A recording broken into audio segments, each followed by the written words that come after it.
ស្ដីអ្នកទាំងអស់គ្នាជួយជំនួយមានសាយថ្មីម្ដងទៀតហើយមកបន្តសេរីរបស់យើងដែលជាភាពបន្ត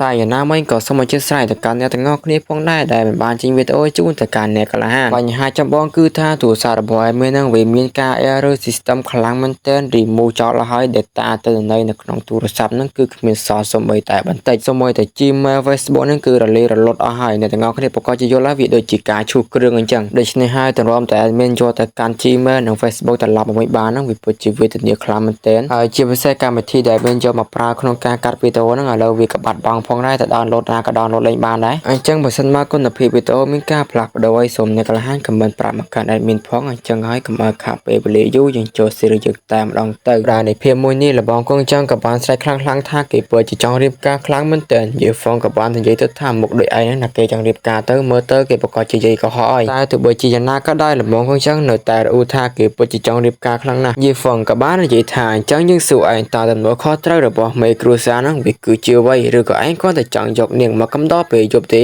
េឬគ្រាន់តែចង់បោកប្រាស់គេយកកូនកំណត់តែងន់នេះឯងគួរតែបោះបង់ទៅហើយឯងគួរតែឈប់លេងសើចជាមួយសុភមង្គលរបស់អ្នកដទៃទៀតទៅរូបរឿងដូចឯងនេះមិនចាំឲ្យយកប្រពន្ធនោះទេចាំយើងកប់ភ្នាល់រសស្អាតមួយទៅឯងចោះកាត់មកពេលបច្ចុប្បន្នវិញយូរក៏និយាយថាស៊ូមួយជេខ្ញុំបាននិយាយប្រាប់អ្នករីហើយថាបើទោះបីជាអ្នកប្រើប្រាស់សម្ព័ន្ធកិច្ចការទាំងមូលក៏ដោយក៏អ្នកមិនអាចរកឃើញទៅកាន់ពួកគេបានដែរចែស៊ូមួយជេក៏និយាយទាំងកំហឹងថាតាំងពីដើមមកបរិះណាក៏ដោយឲ្យតែមានទំនាក់ទំនងជាមួយនឹងយើងពួកគេតែងតែមានសំណាងក្រក់តែពេលនេះយើងបានរកឃើញតែកម្មនោះល្អម្នាក់ហើយអញ្ចឹងហើយតើយើងឲ្យក៏ដូចគេខ្លួនដល់របៀបណាមិញយូក៏បន្តថាស៊ូមួយជេខ្ញុំសូមរំលឹកអ្នកទៅចោះពួកគាត់មិនមែនជាមនុស្សធម្មតានោះទេពួកគេគឺជាអ្នកហ្វឹកហាត់ដែលមានកម្រិតខ្ពស់ជាងការគិតរបស់អ្នកទៅទៀតលើបែបនេះនាងពិតជាចាប់អារម្មណ៍ខ្លាំងណាស់មែនទេបើទោះបីជាព្រះក៏ដោយដរាបណាគេមិនទាន់ស្លាប់នោះខ្ញុំនឹងចាប់យកគេឲ្យទាល់តែបានមិញយូបានត្រឹមតែដល់ដង្ហើមធំមើលទៅខ្ញុំកំពុងតែបង្កបញ្ហាទៅដល់បងប្រុសខ្ញុំទៀតហើយកាន់មកក្នុងព្រៃប្រឹក្សាដែលសែនស្ងប់ស្ងាត់វិញលបងកងចឹងក៏នៅតែស្រែកថា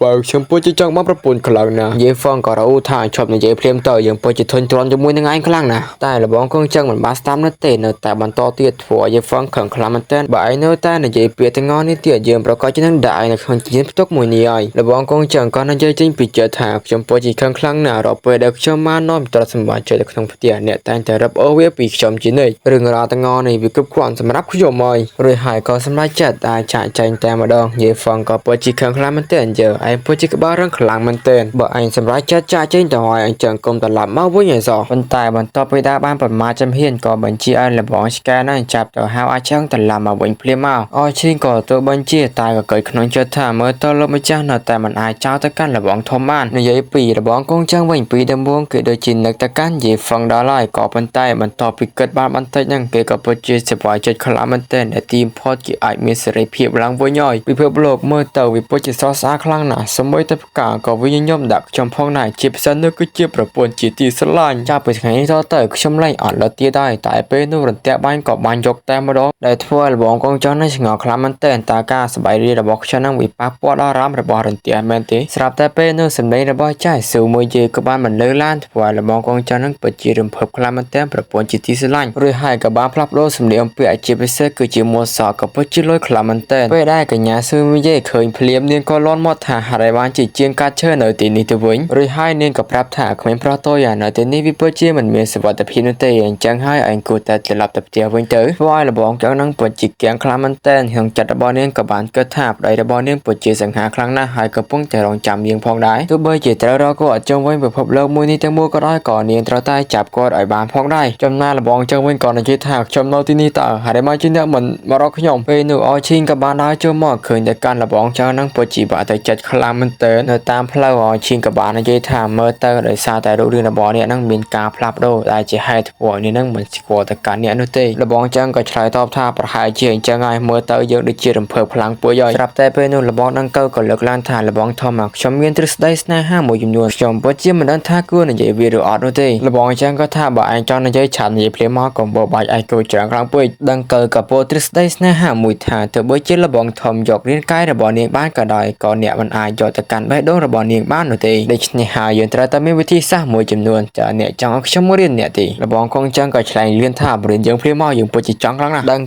ងក៏បន្តថាទី1គឺជាស្ពានផ្ដាំស្នេហ៍នៅពេលដែលមនុស្សពីរនាក់បានដើរលើទៅកាន់ស្ពានផ្ដាំស្នេហ៍មួយនោះវានឹងធ្វើឲ្យចង្វាក់បេះដូងលោតញាប់ខុសពីធម្មតាលបង បងចឹងក៏សួរថាតើវាមានរឿងអ្វីកើតឡើងគេក៏បន្តដោយសារតែស្ដីបានស្ដាប់រួចហើយអញ្ចឹងយើងនឹងចាប់ផ្ដើមអនុវត្តយកតែម្ដងកាត់មកការចែស៊ូមួយយេវិញនាងក៏រអ៊ូថានាងបានដើរជាមួយភ្នំមួយនេះទាំងមូលហើយលើកលែងតែជាងការឈើនៅទីនេះគឺគ្មានមនុស្សសំបីតែម្នាក់តែការយល់ដឹងរបស់នាងខុសហើយមែនទេស្រាប់តែពេលនោះអឈីងក៏ដើរចូលមកពពុញទៅដោយអំណាចស្រីក៏ហឹមមិនទេបន្លឺសម្លេងទៅកាន់មេឃានាងក៏គិតក្នុងចិត្តថាតាមពិតទៅក៏មានសត្វបិសាចតូចមួយក្បាលដែរអឈីងក៏និយាយថាអ្នកថាខ្ញុំគឺជាក្មេងតូចមែនទេខ្ញុំគឺជាអត្រីបិសាចណាតែក្នុងចិត្តក៏បានគិតថារឿងបន្ទាប់ទៀតទៅឲ្យលបងធំហើយកាត់មកក្រោយបន្តិចលបងដឹងកើក៏ប្រាប់ឲ្យអឈីងនឹងបន្លំធ្វើជាមនុស្សអាក្រក់ដូច្នេះហើយពេលនេះអឈីងក៏បានប្រាប់ថាពូកំពូលរបស់ខ្លួនដែលមានឈ្មោះថាកាមីបំផ្លាញឋានសួគ៌លោកសង្គ្រប់ទៅកាន់កញ្ញាស៊ូមួយយេប៉ុន្តែគ្មានទេត្រឹមតែមួយរំពាត់របស់នាងធ្វើឲ្យអឈីងនឹងប៉ងប៉ាយសម័យរួចបាត់ទៅហើយនៅក្បែរនៅលបងចឹងក៏លាន់មកថាប្រហែលជាខ្ញុំមិនអាចជួយសង្គ្រោះទៅកោនាងបាននោះទេ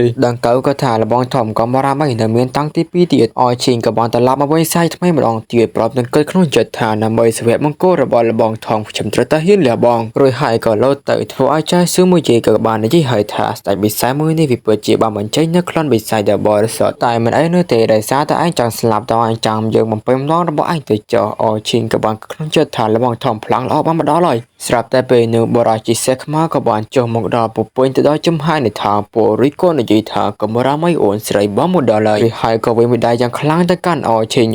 គឺក្នុងចិត្តថាលបងធំមួយថ្នមយាយមិនតន់តែចាប់ផងក៏ប៉ងតែកាន់ថាប្រច័នរួចបាត់ទៅហើយលបងចឹងក៏ថាអូនស្រីតែអ្នកមិនអីទេមែនទេពេលនោះផងដែរលបងនឹងក៏និយាយថាលបងធំមួយអ្នកភ្លេចកែប្រែខ្លួនហើយចំណែកឯកញ្ញាស៊ឺមួយយេវិញពីដំបូងនាងក៏សង្ស័យដែរប៉ុន្តែបន្ទាប់ពីបន្តិចទៅនាងពិតជារភើបខ្លាំងមែនទែនដែលនេះហើយគឺជាលោកព្រះរបស់នាងឃើញបែបនេះលបងនឹងក៏ឆ្ងល់ផងដែរតើនាងចូលចិត្តរសជាតិបែបណាទៅចែស៊ូមួយយេក៏បន្តតាំងពីដើមមកគ្មានណាម្នាក់ហ៊ានលេងជាមួយនាងបែបនេះទេគាត់គឺជាមនុស្សទី1ហើយលបងចឹងក៏ថាអ្នកក៏ជាមនុស្សស្រីទី1របស់ខ្ញុំផងដែរទីបំផុតបន្ទាប់ពីរយៈពេលស្ទើរតែ1លានឆ្នាំទៅហើយខ្ញុំបានថើបមួយហើយតែលបងនឹងក៏រំលឹកថាលបងធំខ្ញុំដូចជាមានអារម្មណ៍មិនសូវល្អប៉ុន្មានទេពេលនៅកញ្ញាស៊ឺមួយយេក៏និយាយថាតាំងពីពេលនាងបានកាត់មកណាក៏ដោយឲ្យតែហ៊ានប៉ះពាល់ជាមួយនាងត្រូវតែឆ្លងកាត់នៅរទេះឋានសួគ៌ជាមុនសិនចឹងហើយនឹងពុតជាសំទោទៅកាន់គាត់ខ្លាំងមែនទែនលបងចឹងក៏តបថាគ្រាន់តែប៉ុណ្ណឹងវាគ្មានអ្វីដែលគួរឲ្យចាប់អារម្មណ៍នោះទេបញ្ចេញរឿងកាយពិតតែពិតជាកំណាយខ្លាំងមែនទែនរទេះឋានសួគ៌ឃើញហើយក៏មានតែដាក់មេប្រួយត្រឡប់ទៅវិញនោះទេឃើញបែបនេះធ្វើឲ្យកញ្ញាស៊ឺមួយយេក៏ភ្ជាប់ឲ្យជាមួយសមត្ថភាពប្តីរបស់នាងខ្លាំងមែនទែនដែលគាត់ក៏ពុតជាខ្លាំងរួចហើយនាងក៏បានសោយពពុញដោយសេចក្តីសប្បាយ